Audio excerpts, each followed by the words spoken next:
Thank you very, very much. Wow. And thank you, Dana.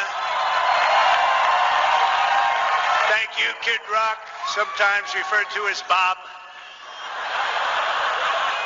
And thank you, Lee, right from the beginning. Thank you very much. What a talent. What a beautiful, beautiful song. Thank you. Friends, delegates, and fellow citizens, I stand before you this evening with a message of confidence, strength, and hope. 4 months from now, we will have an incredible victory, and we will begin the 4 greatest years in the history of our country. Together we will launch a new era of safety, prosperity, and freedom for citizens of every race, religion, color, and creed. The discord and division in our society must be healed. We must heal it quickly. As Americans, we are bound together by a single fate and a shared destiny. We rise together or we fall apart. I am running to be president for all of America, not half of America, because there is no victory in winning for half of America. So tonight, with faith and devotion, I proudly accept your nomination for President of the United States. Thank you.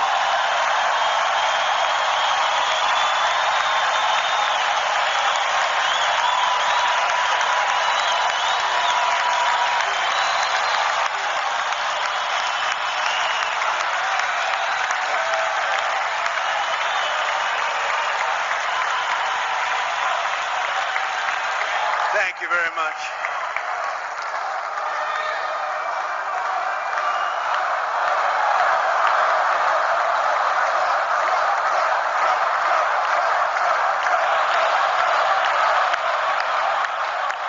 Thank you very much.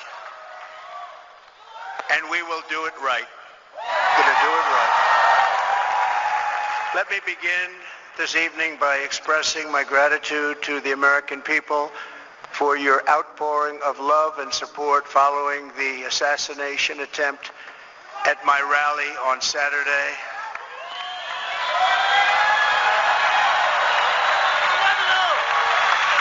As you already know, the assassin's bullet came within a quarter of an inch of taking my life. So many people have asked me, what happened? Tell us what happened, please. And therefore, I will tell you exactly what happened, and you'll never hear it from me a second time because it's actually too painful to tell. It was a warm, beautiful day in the early evening in Butler Township in the great Commonwealth of Pennsylvania. Music was loudly playing, and the campaign was doing really well. I went to the stage and the crowd was cheering wildly. Everybody was happy. I began speaking very strongly, powerfully, and happily because I was discussing the great job my administration did on immigration at the southern border. We were very proud of it.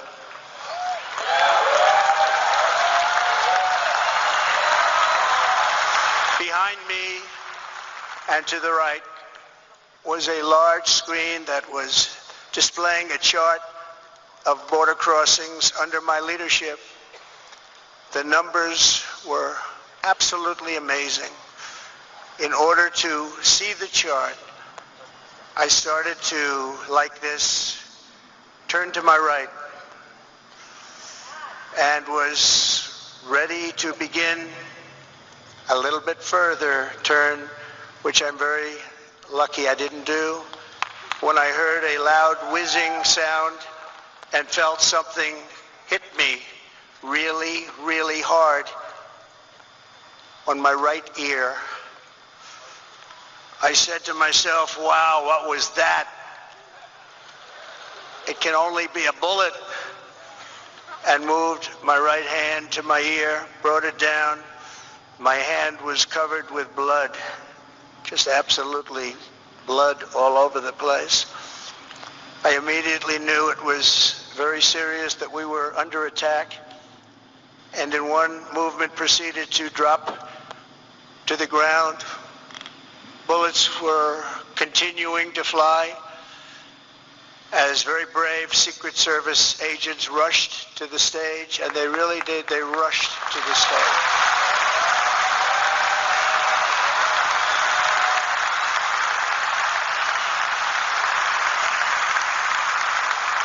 These are great people at great risk, I will tell you, and pounced on top of me so that I would be protected. There was blood pouring everywhere, and yet in a certain way I felt very safe because I had God on my side. I felt that.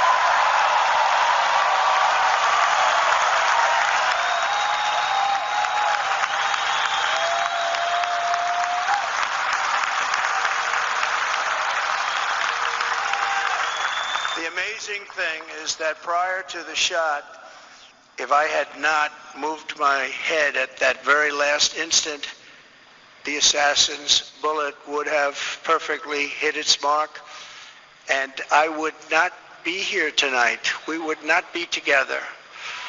The most incredible aspect of what took place on that terrible evening in the fading sun was actually seen later. In almost all cases, as you probably know, and when even a single bullet is fired, just a single bullet, and we had many bullets that were being fired, crowds run for the exits or stampede, but not in this case. It's very unusual.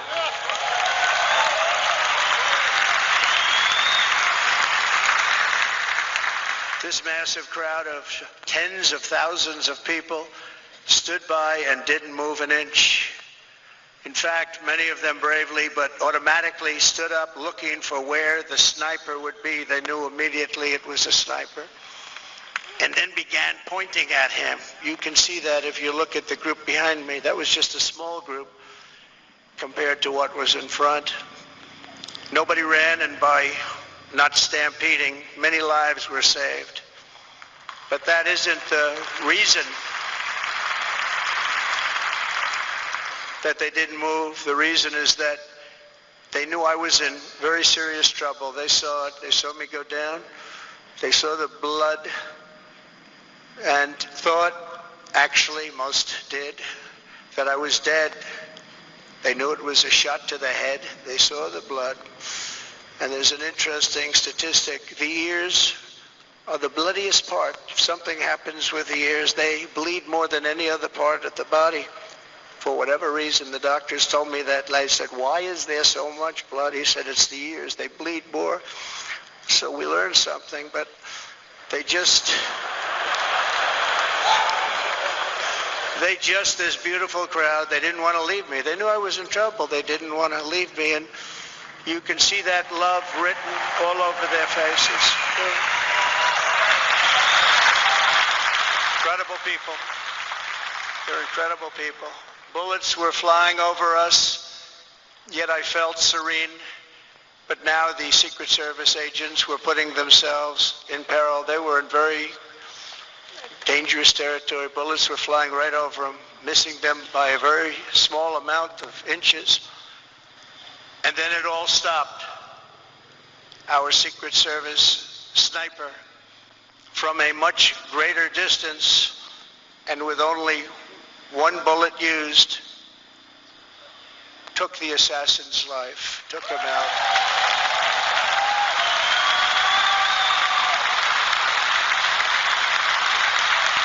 I'm not supposed to be here tonight. Not supposed to be here.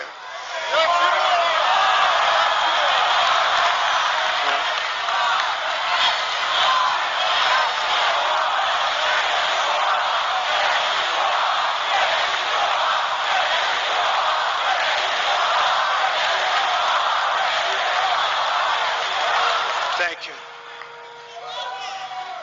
But I'm not. And I'll tell you, I stand before you in this arena only by the grace of Almighty God.